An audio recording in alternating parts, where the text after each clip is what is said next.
Yet better thus, and known to be contemned, than still contemned and flattered. To be worst, the lowest and most dejected thing of fortune, stands still in Esperance, lives not in fear. The lamentable change is from the best. The worst returns to laughter. Welcome then, thou unsubstantial air that I embrace. The wretch that thou hast blown into the worst owes nothing to thy blasts. But who comes here? My father, poorly led. World, oh world. Would that thy strange mutations make us hate thee. Life would not yield to age. Oh, my good lord! I have been your tenant, and your father's tenant, these 80 years! Away! Get thee away! Good friend, be gone! Thy comforts can do me no good at all. They may hurt. You cannot see your way! I have no way, and therefore want no eyes. I stumbled when I saw full oft is seen on me insecurus, and on me a defects prove all commodities. Oh dear son, let go. The food of thy abused father's wrath. Might I but live to see thee in my touch, I'll say I had eyes again. Oh no! Who's there? Oh gods, who is't can say I am at the worst? I am worse than e'er I was. Ah! 'Tis poor mad Tom! And worse I may be yet. The worst is not so long as we can say, this is the worst. Fellow, where goest? Is it a beggar man? Old man and beggar too. He has some reason, else he could not beg. In the last night's storm I such a fellow saw, which made me think a man a worm. My son came then into my mind, and yet my mind was then scarce friends with him. I have heard more since. As flies to wanton boys are we to the gods. They kill us for their sport. How should this be? Bad is the trade that must play fool to sorrow, angering itself and others. Bless thee, master. Is that the naked fellow? Aye, my lord. And pray get thee gone. If for my sake thou wilt ordain I send to mile twain, and away toward Dover, do it for ancient love, and bring some covering for this naked soul, which I'll entreat to lead me. Alack, sir, he is mad. 'Tis the time's plague when madmen lead the blind. Do as I bid thee, or rather to thy pleasure among the rest. Be gone. I'll break him the best barrel that I have. Come out what will. Sirrah, naked fellow. Here comes a cold. I cannot dub it further, Come hither, fellow. and yet I must. Bless thy sweet eyes, they bleed.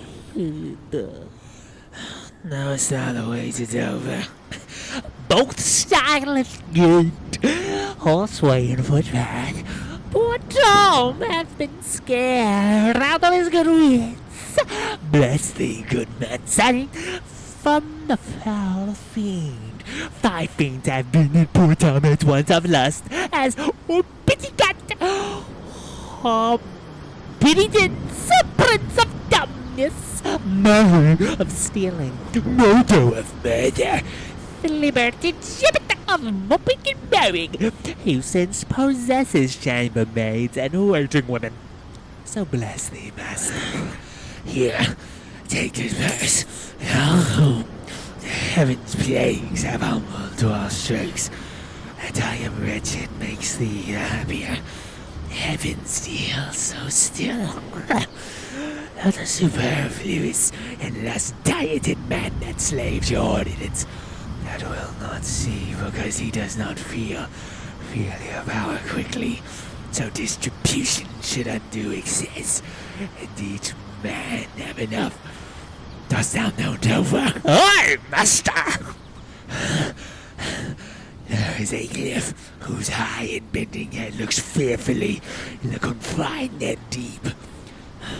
Bring me but to the very brim of it, and I'll repair the misery thou dost bear with something rich about me.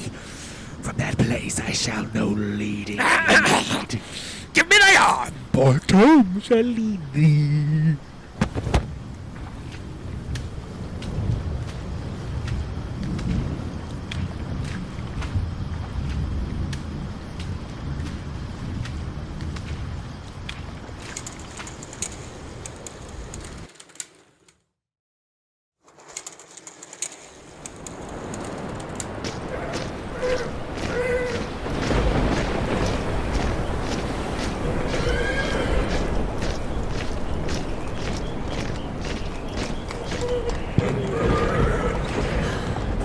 Welcome, my lord. I marvel our mild husband not met us on the way. Now, where's your master? Madam, with him, but never man so changed. I told him of the army that was landed. He smiled at it. I told him you were coming. His answer was, the worst of Gloucester's treachery and of the loyal service of his son when I informed him. Then he called me sot and told me I had turned the wrong side out. What most he should dislike seems pleasant to him. What like, offensive. Then shall you go no further. It is the cowish terror of his spirit that dares not undertake. He'll not feel the wrongs which tie him to an answer. Our wishes on the way may prove effects. Back, Edmund, to my brother. Hasten his musters and conduct his powers. I must change names at home and give the distaff into my husband's hands. This trusty servant shall pass between us. Ere long you are like to hear, if you dare venture in your own behalf, a mistress's command. Wear this, spare speech. Decline your head. This kiss, if it durst speak, would stretch thy spirits up into the air. Conceive, and fare thee well. Yours in the ranks of death. My most dear Gloucester, oh, the difference of man and man! To thee a woman's services are due. My fool usurps my body. Madam, here comes my lord. I have been worth the whistle. Oh, Goneril, you are not worth the dust which the rude wind blows in your face. I fear your disposition, that nature which contemns its origin, cannot be born to certain in itself. She that herself will sliver and disbranch from her material sap, perforce must wither and come to deadly use. No more. The text is foolish. Wisdom and goodness to the vile seem vile. Filth savor but themselves. What have you done? Tigers, not daughters. What have you performed? A father and a gracious, aged man, whose reverence even to the head-lugged bear would lick, most barbarous, most degenerate. Have you maddened? Could my good brother suffer you to do it? A man, a prince, by him so benefited. If that the heavens do not their visible spirits send quickly down to tame these vile offenses, it will come. Humanity must perforce prey on itself like monsters of the deep. Milk-livered man, that bears a cheek for blows, a head for wrongs, who has not in thy brows an eye discerning thine honor from thy suffering. That not knowest fools do those villains pity who are punished, ere they have done their mischief. Where's thy drum? France spreads his banners in our noiseless land. But blooming helm, thy state begins to threat, whilst thou, a moral fool, sits still and cries alack! Why does he so? See thyself, devil. Proper deformity seems not in the fiend so old as in a woman. A vain fool! Thou changed in self-covered thing. For shame! The monster not thy feature. Where's my fitness to let these hands obey my blood? They are apt enough to dislocate and tear thy flesh and bones. Howe'er thou art a fiend, a woman shaped doth shield thee. Marry your manhood! Mew. What news? Oh my good lord, the Duke of Cornwall's dead, slain by his servant, going to put out the other eye of Gloucester. Gloucester's eyes? A servant that he reared, thrilled with remorse, opposed against the act, bending his sword to his great master, who, thereat enraged, flew on him, and amongst them felled him dead, but all without that harmful stroke which since hath plucked him after. This shows you are above, you justicers, that these are never crimes so speedily commenced.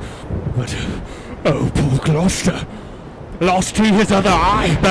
Both, my lord. This letter, madam, craves a speedy answer. 'Tis from your sister. One way I like this well, but being widow, and my Gloucester with her, may all the building in my fancy pluck upon my hateful life. Another way, this news is not so taught. I'll read an answer.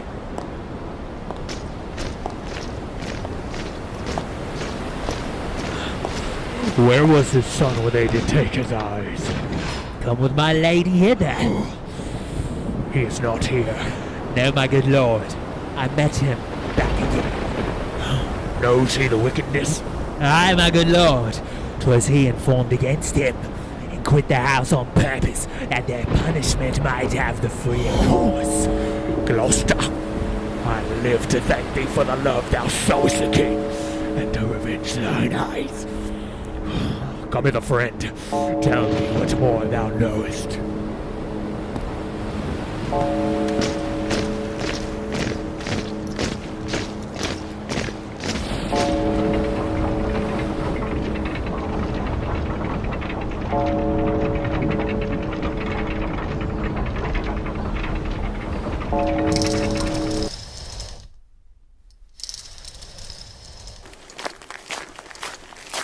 Why the King of France is so suddenly gone back?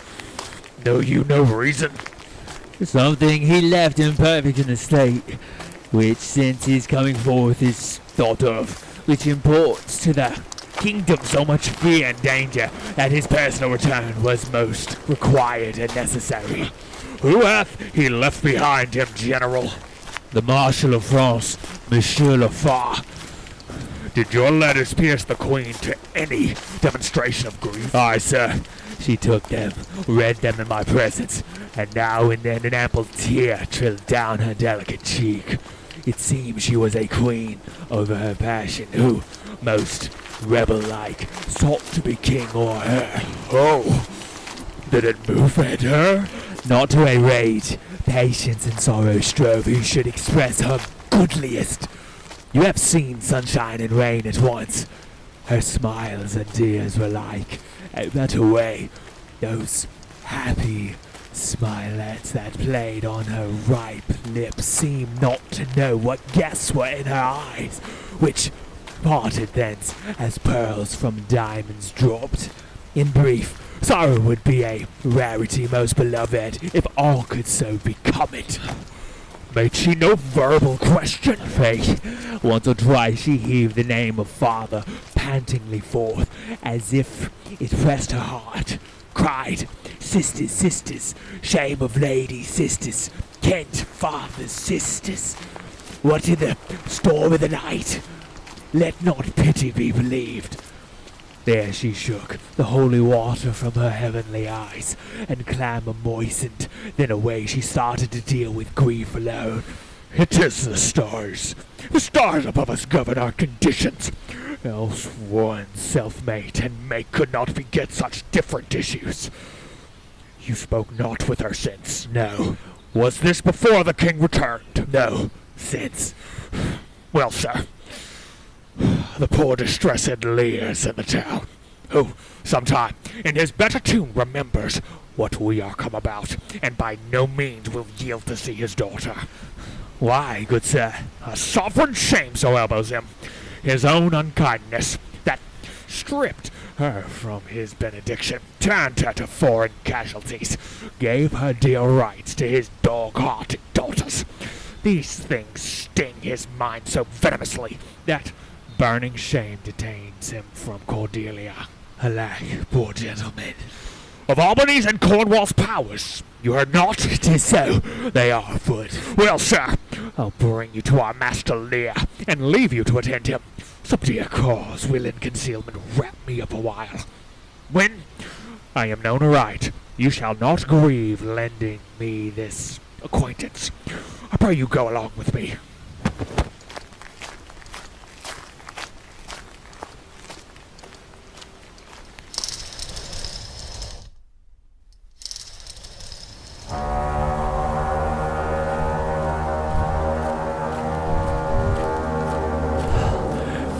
Alack, to see. Why, he was met even now as mad as the vexed sea singing aloud, crowned with rank fumiter and furroweeds, with hardocks, hemlocks, nettles, cuckoo flowers, darnel, and all idle weeds that grow in our sustaining corn. A century sent forth, search every acre in the high-grown field, and bring him to our eye. What can man's wisdom in the restoring his bereaved sense?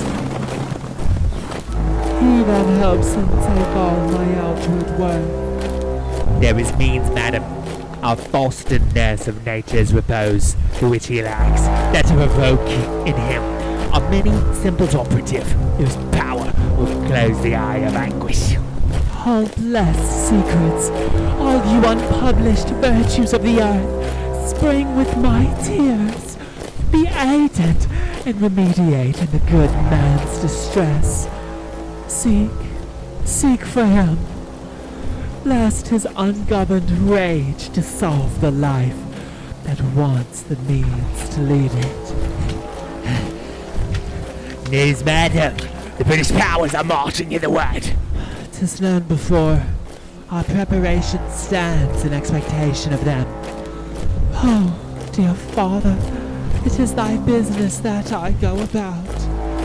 Therefore, great France, my mourning and importunate tears have pitied. No blown ambition doth our arms incite, but love, dear love, and our aged father's right. Soon may I hear and see him.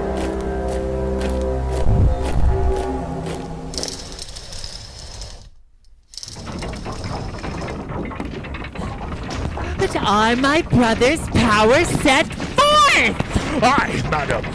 Himself in person there? Madam, with much ado, your sister is the better soldier. Lord Edmund spake not with your lord at home? No, madam. What might import my sister's letter to him? I know not, lady. Faith, he has posted hence on serious matter. It was great ignorance, Gloucester's eyes being out, to let him live. Where he arrives, he moves all hearts against us. Edmund, I think, is gone, in pity of his misery, to dispatch his knighted life. Moreover, to descry the strength of the enemy. I must needs after him, madam, with my letter. Our troops set forth tomorrow. Stay with us. The ways are dangerous. I may not, madam. My lady charged by duty in this business. Why should she write to Edmund? Might not you transport her purposes by word? belike some things, I know not what. I'll love thee much. Let me unseal the letter. Madam, I had rather... I know your lady does not love her husband. I am sure of that. And at her late being here, she gave strange Eliads and most speaking looks to noble Edmund. I know you are of her bosom. I, madam... I speak in understanding. Yar, I know it. Therefore I do advise you take this note. My lord is dead. Edmund and I have talked, and more convenient is he for my hand than for your lady's. You may gather more. If you do find him, pray you give him this.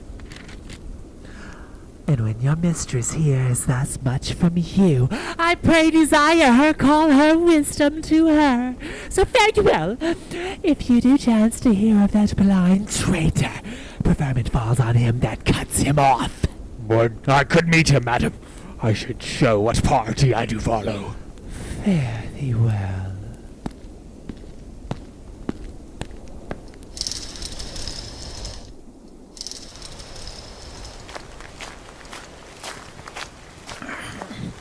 When shall I come to the top of that same hill? You do climb up and down. Look how we labor. Methinks the ground is even. Horrible steep. Hark, do you hear the sea? No, truly. Why then, your other senses growing imperfect. By your Eyes anguish. So may it be indeed. Methinks thy voice is altered, and thou speakest in better phrase and matter than thou didst. you're much deceived. In nothing am I changed, but in my garments. Methinks y'are better spoken. Come on, sir. Here's the place. Stand still. How fearful and dizzy 'tis to cast out one's eye so low. The crows and crows that wing the midway air show scarce so gross as beetles. Halfway down hangs one that gathers sambar. Dreadful trade. Methinks he hangs no bigger than his head. The fishermen that walk upon the beach appear like mice. And yon tall anchoring bark, diminished to her cock. A cock, a buoy, Almost too small for sight. The murmuring surge that on the unbedazzled pebbled shapes cannot be heard so high. I'll look no more, lest my brains turn and the deficient sake topple down headlong. Set me where you stand. Give me your hand. You are now within a foot of the extreme verge. For oh, beneath the moon would I not leap a braid. Let go my hand. Here, friends. It's another purse. In it a jewel, well worth a poor man's taking. Fairies and gods prosper it with thee. Go thou further off. Bid me farewell, and let me hear thee going. Now fare you well, good sir. With all my heart. Why I do trifle thus with his despair is done to cure it. Oh, you mighty gods! This world I do renounce, and in your sights shake patiently my great affliction off. If I could bear it longer and not fall, to quarrel with your great opposeless wills, my snuff and loathed part of nature should burn itself out. If that can live, oh bless him! Now, fellow, fare thee well. Gone, sir. Farewell. And yet I know not how conceit may rob the treasury of thy life when life itself yields to the theft. Had he been where he thought, by this had thought been past, alive or dead. Oh, you, sir! Friend! Hear you, sir! Speak! Thus mighty pass indeed. Yet he revives. What are you, sir? Away, and let me die. Hadst thou been aught but gossamer, feathers, air, so many fathom down precipitating doubts shivered like an egg. But thou dost breathe, hast heavy substance, bleedest not, speakest, art sound. 10 mass at each, make not the altitude which thou hast perpendicularly fell. Thy life's a miracle, speak yet again. What have I fallen? No. From the dread summit of this chalky burn, look up a height. The shrill gorge, lark so far cannot be seen or heard. Do but look up. Alack, I have no eyes. Is wretchedness deprived that benefit to end itself by death? Was yet some comfort when misery could beguile a tyrant's fate and frustrate his proud will. Give me your arm. Up, so. Thou is't. Feel your legs. You stand. Too well. This is above all strangeness. Upon the crown of the cliff, what thing was that which parted from you? A poor, unfortunate beggar. As I stood here below, methought his eyes were 2 full moons. He had 1,000 noses, horns whelked and waved like the enrigid sea. It was some fiend. Therefore, thou happy father, think that the clearest gods, who make them honors of men's impossibilities, have preserved thee. I do remember now. Henceforth I'll bear affliction till it do cry out itself, enough, and die.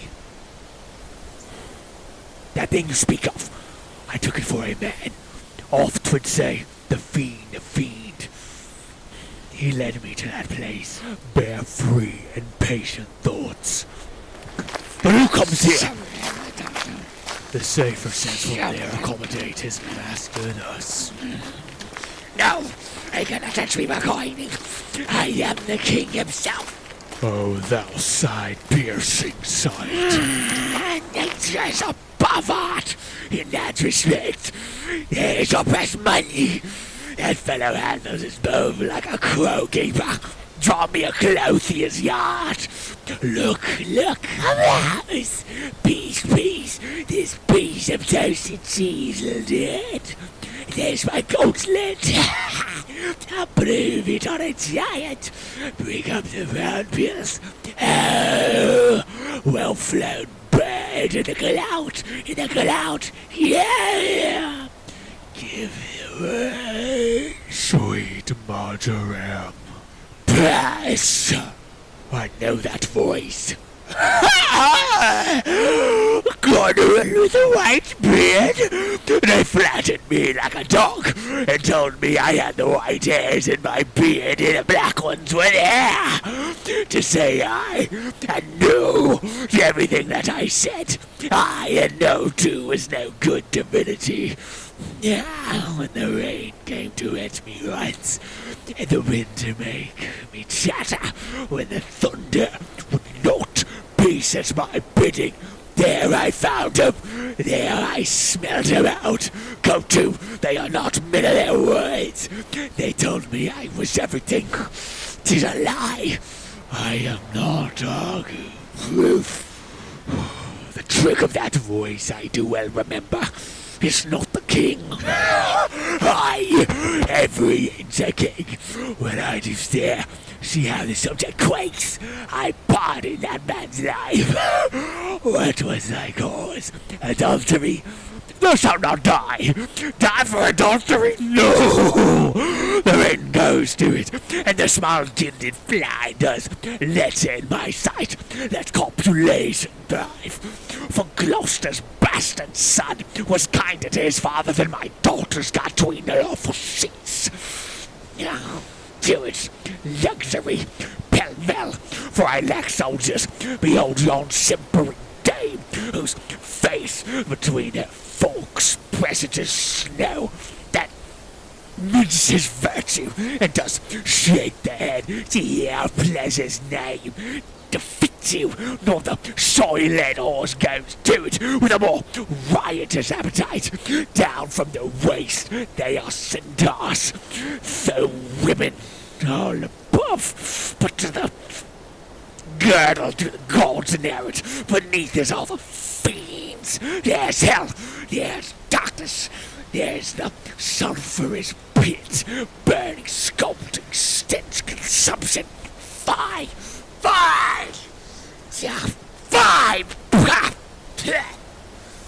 Give me an ounce of spirit, good Pulthgary, sweeten my imagination. There's money for thee. Oh, let me kiss thy hand. Let me wipe it first. It smells of mortality. Oh, ruined piece of nature, this great world shall so wear out to naught. Dost thou know me? I remember thine eyes well enough. Dost thou squine at me?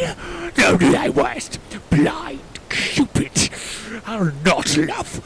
Read thou this challenge. Mark but the penning or fit. Were all thy letters sons, I could not see.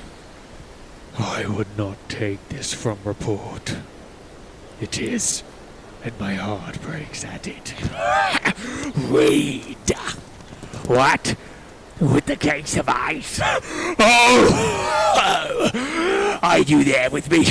No eyes in your head, nor no money in your purse. Your eyes are in a heavy case, your purse in a light. Yet you see how this world goes. I see it feeling. What? Art mad? A man may see how this world goes with no eyes. Look with thine ears. See how yon justice rails upon yon simple thief. Hearken thine ear. Change places, and handy dandy, which is the justice, which is the thief. Thou hast seen a farmer's dog bark at a beggar? Aye, sir, and the creature run from the cur. Then thou mightest behold the great image of authority. A dog's obeyed in office. Thou rascal beetle, hold thy bloody hand. Why dost thou lash that whore? Strip thine own back. Thou hotly lust to use her in that kind for which thou weepest her. The usurer hangs a coster. Through tattered clothes small vices do appear. Robes and furrowed gowns hide all. Plate sin with gold, and the strong lance of justice hurtless breaks. Armed in rags, a pygmy straw does pierce it. None does offend, none, I say none! Abel, take that of me, my friend, who have the power to seal the accuser's lips. Get thee glass eyes, and like a scurvy politician, seem to see the things thou dost not. Now. Pull off my boots, harder, so. Oh, matter and impertinency mixed, reason and madness. If thou wilt read my fortunes, take my eyes. I know thee well enough. Thy name is Gloucester. Thou must be patient. We came crying hither. Thou knowest, the first time that we smell the air we warn and cry. I will preach to thee. Mark, alack the day when we are born. We cry that we are come to this great stage of fools. It is a good block. It were a delicate stratagem to shoe a troop of horse with felt. I'll put it in proof, and when I have stolen upon these sons-in-laws, then kill.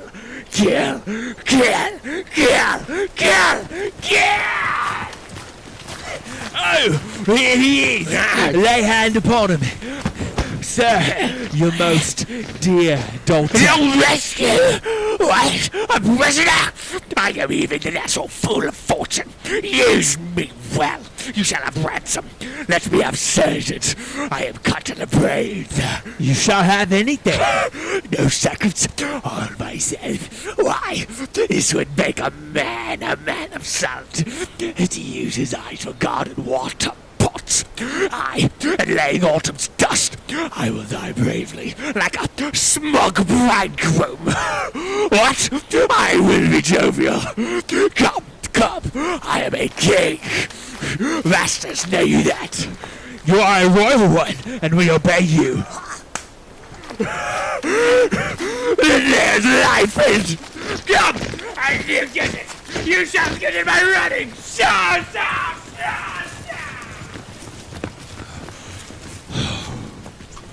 A sight most pitiful in the meanest wretch, past speaking of in a king. Thou hast one daughter, who redeems nature from the general curse which twain have brought her to. Hail, gentle sir.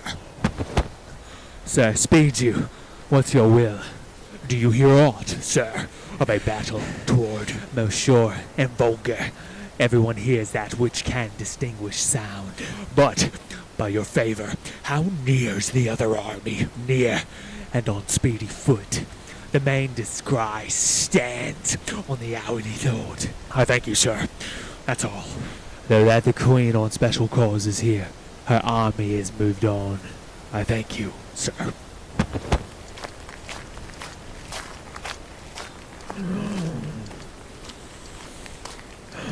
You have a gentle gods. Take my breath from me.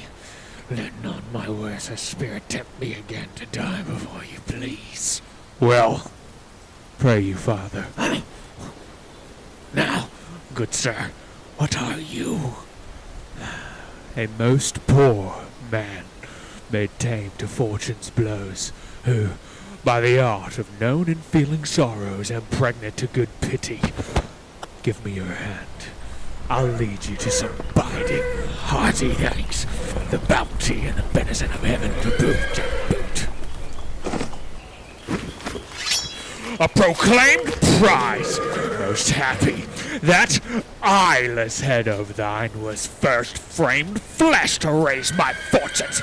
Thou old unhappy traitor, briefly thyself remember, the sword is out that must destroy thee.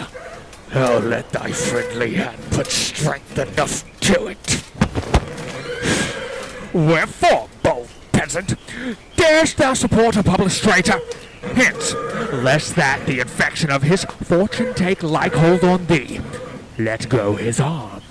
Shall not let go, sir, without further occasion. Let go, slave, or thou diest.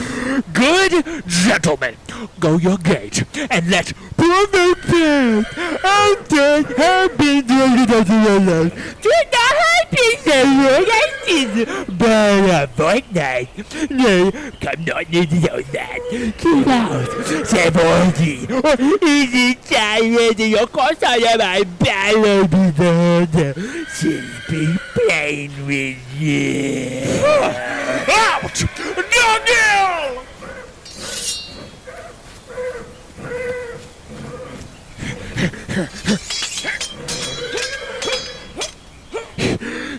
Pick your season. Come, no matter for your fine.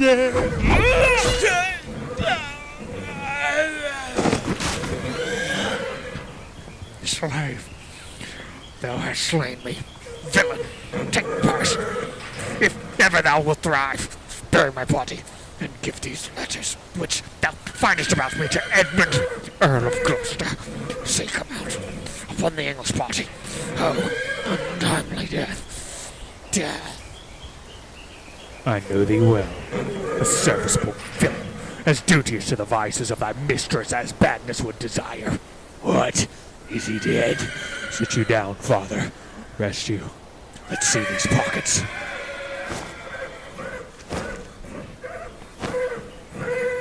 The letters that he speaks of may be my friend's. He's dead. I am only sorry he had no other deathsman. Let us see. Leave gentle wax and madness. Blame us not. To know our enemies' minds, we rip their hearts. Their papers is more lawful. Let our reciprocal vows be remembered. You have many opportunities to cut him off.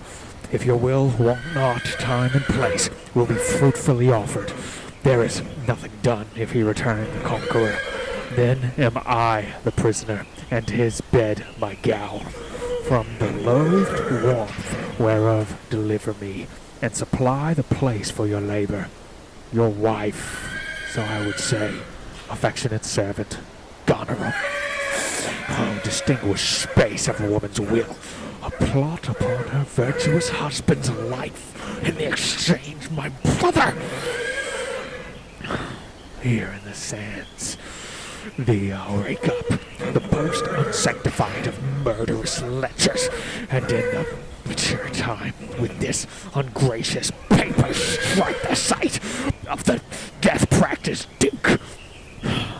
For him 'tis well, that of thy death and business I can tell. The king is mad.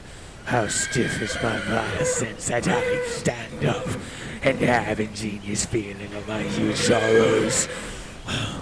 Better I were distract, so should my thoughts be severed from my griefs, and woes by wrong imagination lose the knowledge of themselves. Give me your hand. Far off methinks I hear the beating drum. Come, father, I'll bestow you with a friend.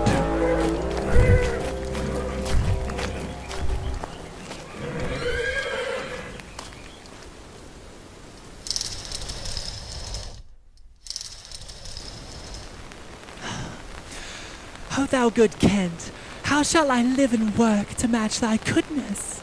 My life will be too short, and every measure fail me.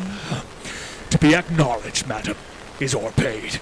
All my reports go with the modest truth, nor more nor clipped, but so. Be better suited. These weeds are memories of those worser hours. I prithee put them off. Pardon, dear madam. Yet to be known shortens my made intent. My boon I make it that you know me not, till time and I think meet. Then be it so, my good lord. How does the king? Madam, sleep still. Oh, you kind gods, cure this great breach in his abused nature. The untuned and jarring senses. Oh, wind up of this child, chain dead father. So please your majesty, that we may wake the king. He hath slept long. Be governed by your knowledge, and proceed in the sway of your own will. Is he arrayed?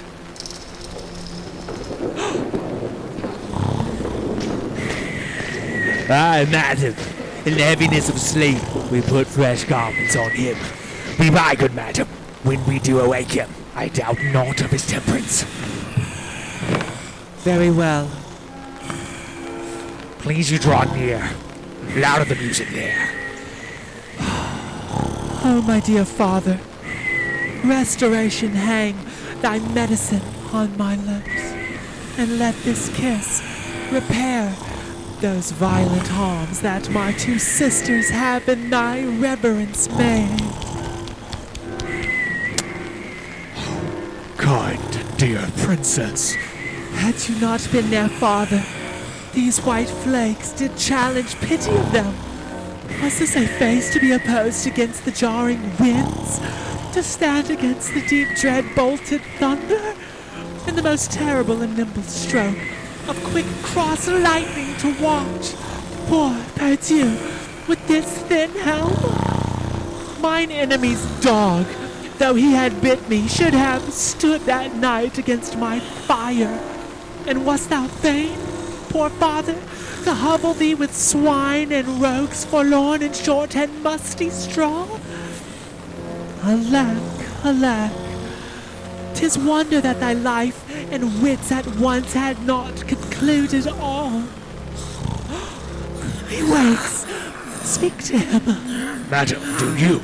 'Tis fittest. How does my royal lord? How fares your majesty?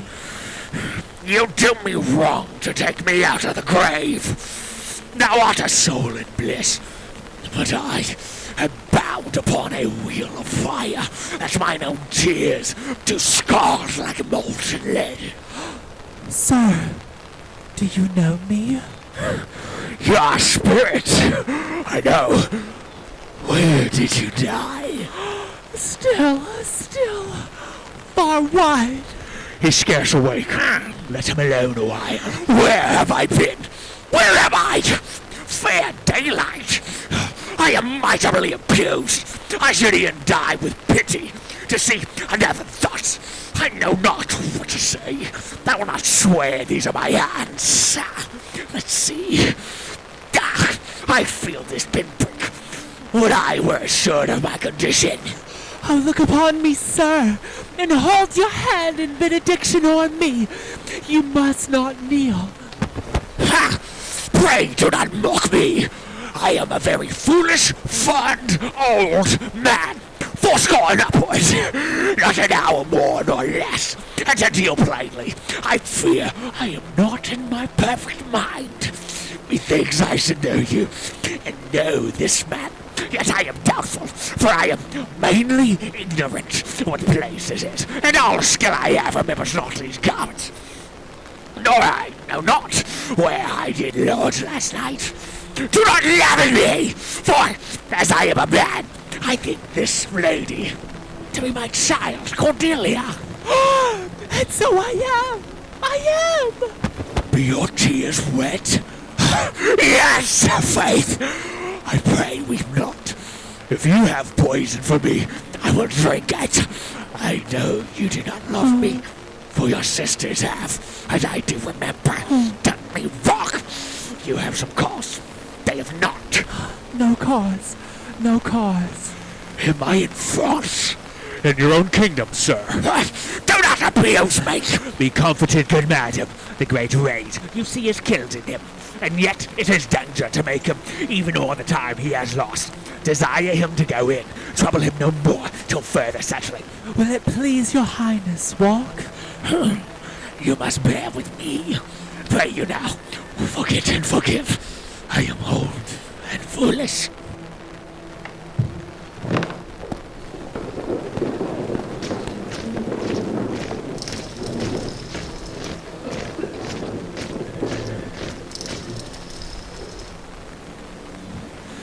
Holds it true, sir, that the Duke of Cornwall was so slain? Most certain, sir.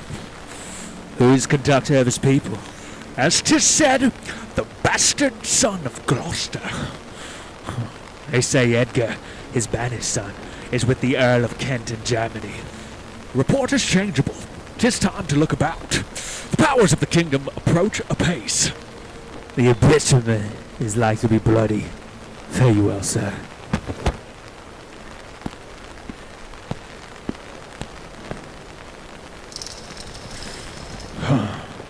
My point and period will be thoroughly wrought, or well, or ill, as this day's battles fought.